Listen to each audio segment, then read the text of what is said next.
Here, Charlie. We'll go towards long. 4 blue. 4 blue.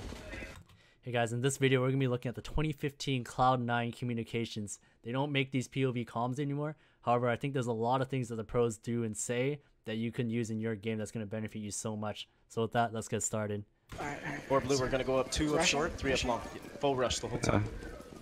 So Freakazoid's calling a fast A split through connector. So what's going to happen is there are going to be 4 that go towards connector, 1's going to be going through towards the middle area, and they're going to split. So 3 towards long and 2 towards short.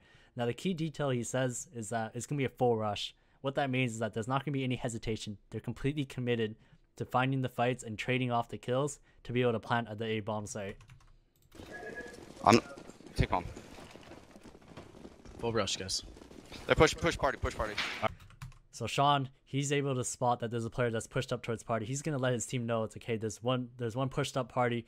The other 4, they know now that if they want to go up towards the top of the stairs, they have to deal with this player. And what Freakazoid calls next is very important. Alright. We need to push them. We need to go for them.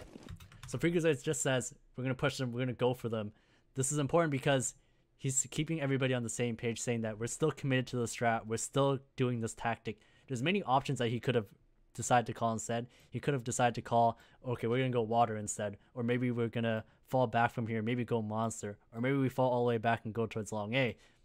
By him saying we're still committing to the strat, it removes all doubt from any other players who might be thinking, oh, this might not be a good idea, let's not do this.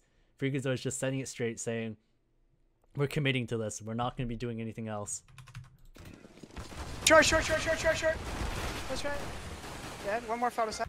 So nothing, as he's the first person that comes up from connector and taking contact, he's able to call out that short, and there's a player close right, and the even more vital thing he says is that the player is dead. So by him calling out that the player is dead, it lets his teammates know that the player who killed him has already died and they don't need to look for him anymore. Now the reason why this is such a big deal is because if he doesn't call us out, his teammates might be looking for a player who's already dead. You don't want your teammates to be looking for a player who's already dead. So by him saying that he's already dead, he's freed up his teammates and allowed them to kind of look for other players or maybe clear more angles that aren't the player that he died to. Far. Right there. Get him. Nice. One more. 3v3. So Freakazoid right here, he's calling out that it's a 3v3.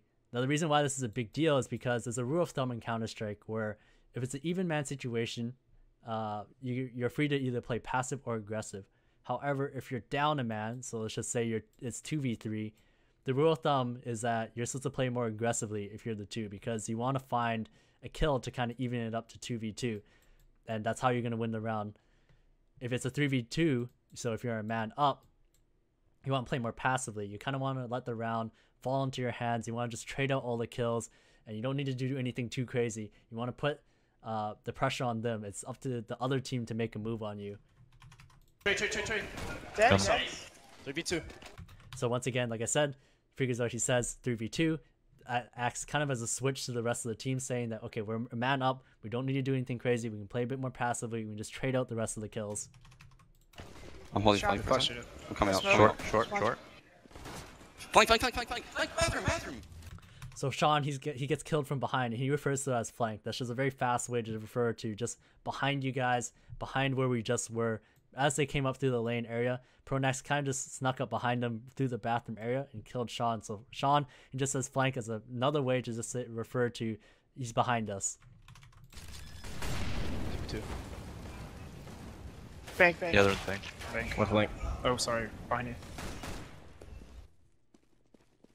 You notice that Shroud in this situation, this 1v2, his teammates are not talking to him at all. They're completely just letting him play his game. They have confidence that he's going to be able to make the right play, and they don't need to necessarily backseat drive him. So you'll often hear complaints about this in matchmaking where players don't do this. However, in your own teams, you should make sure you guys be quiet and just let your last player play. Dude, you guys didn't clear the bathrooms. They killed 3 there. I know. You guys need one of you guys. Fuck. It's alright. That's our round. You want to do the same thing? Just fucking test? Yeah, do the same thing. Should save though, yeah? No, bye. Okay. So right there, very important detail. Freakazoid asks if they're going to buy or save. A lot of the time, some teams might you know, there might be some miscommunication about this where half the team buys and half the team saves. However, by Freakazoid just simply asking, okay, are we going to buy or are we going to save? they set the record straight on the team, and everybody has clear expectations of what kind of weaponry and what kind of expectations they have for this round. Here, take bomb. I'm gonna go up the stairs. So Sean Guy says he's gonna go up the stairs, and the reason why this is important is because they're running the same strat as before. By Sean saying that he's going up the stairs, there's an understanding with the other 4 players that he's gonna be getting information towards middle and in the fountain and party area. So what they're gonna get is that if there's somebody there, Sean Guy is gonna call it out. He's gonna let them know if there's somebody who's pushed a party or there's somebody pushed a fountain. Conversely, if there's nobody there, he's also going to let them know that, hey, there's nobody there. You guys are probably free to work and run up to this point. You don't have to worry about anybody in this area. You doing the same thing? Oh, yeah. For sure. For sure. I'm making a presence over here at long. So Sean, he's saying that he's going to make a presence here at long A. Now, what he means by this is not necessarily he's going to commit himself or he commit his life to this fight at long A, but more so to kind of put pressure there. What he's going to be doing, he's going to be throwing some nades to kind of draw this rotation from fnatic. He wants to get these players to fall off back towards the A site. That way he gives his teammates more space to run up towards the top of connector.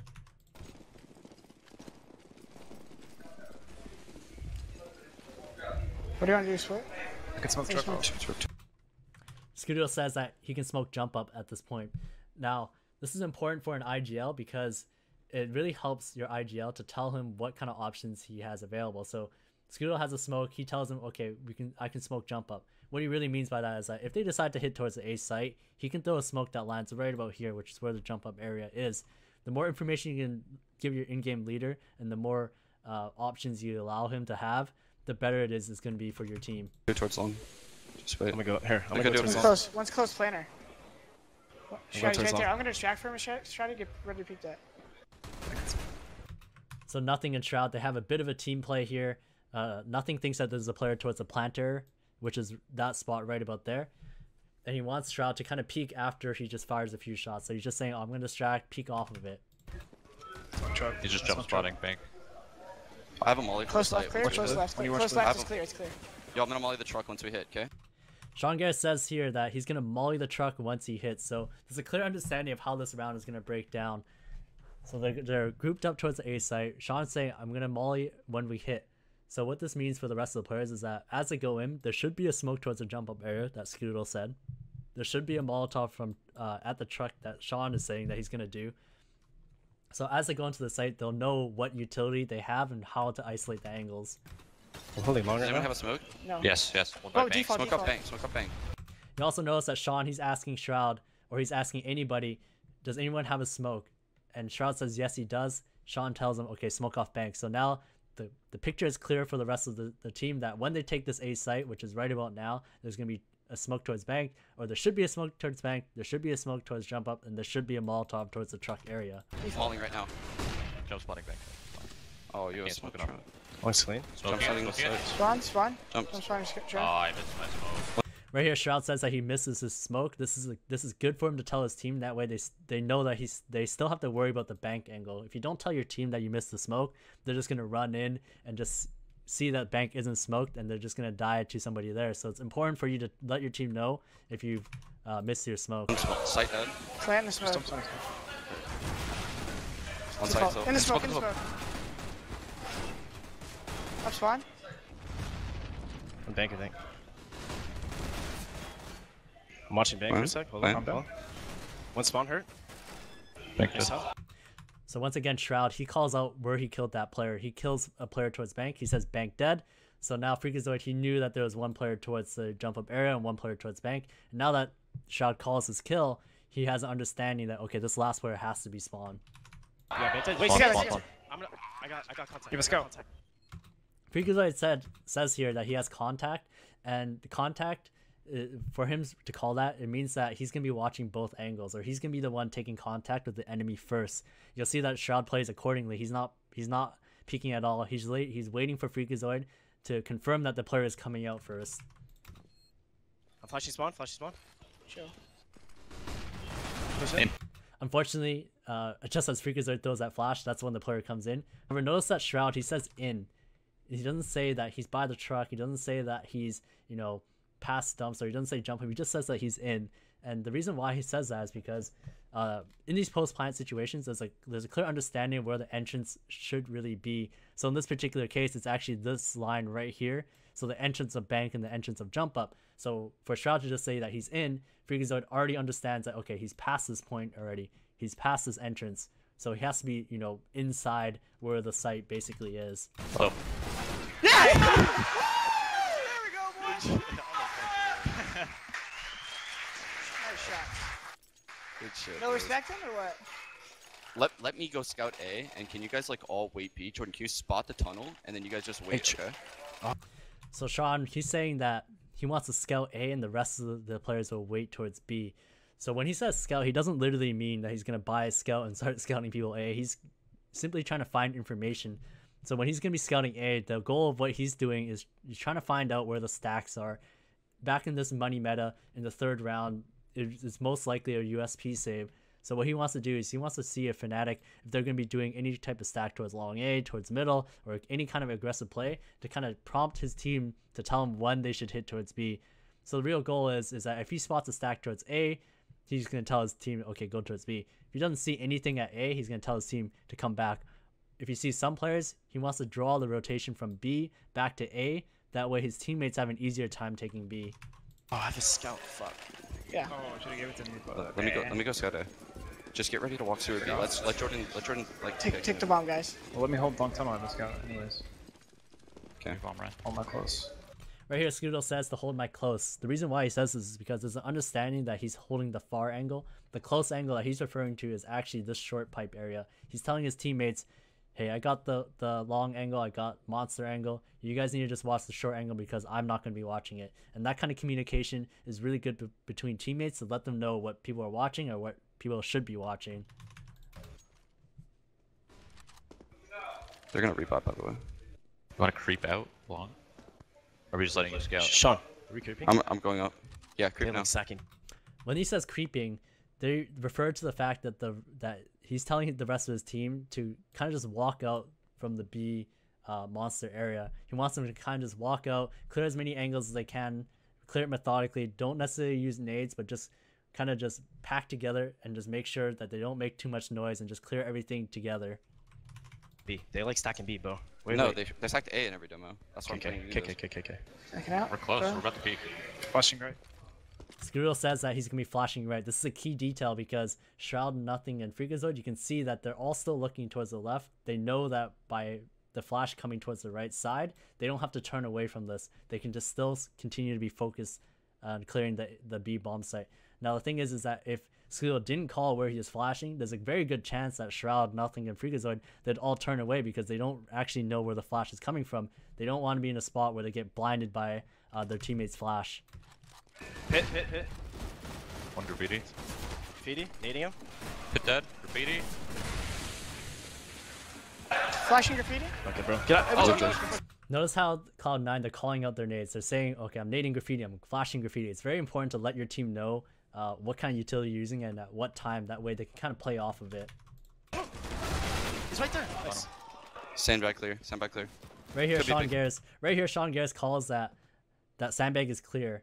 And the reason why he calls is because there's a smoke on this side, and he understands that his teammates are not going to be able to clear this. They're not going to push through the smoke to clear this. So a lot of players, they'll just call out where people are. However, it's an even bigger deal or just as much of a deal to call out where people aren't. So by him saying that, okay, sandbag is clear, now Shroud and the rest of his teammates know, okay, they don't have to worry about this area anymore because somebody's already cleared it. Screams graffiti dead. Big flank dead. Big flank dead. Right here, Scoodle says that Big Flank is dead. Now I just want to clarify what Big Flank is. Big Flank refers to the longest path for a flank in most cases. So in this particular case where they go through monster, when he says Big Flank, he means that if there's a CT that was running all the way from this area. So Big Flank is, you know, the long flank around. Conversely, at the same time as if you think about long A, if the terrorist went through long A, the big flank would be if a CT went all the way around like this to flank. So that's really what big flank means. It doesn't refer to the flank where it's through the connector because that's not a big flank. Big flank is they're going the long way around to flank where you guys came from. Wait, another one, bro. Do you have a gun anywhere? Heaven. Heaven, let's go. Is there again? I'm gonna chase. 7. Bro, nice, bro, nice. Dude, I was like... Thank you guys so much for watching. I hope you guys enjoyed that video. If you did, please drop a like and subscribe. If you guys want to see more of this POV content, please let me know down in the comments below as well. With that, I'll see you guys in the next video.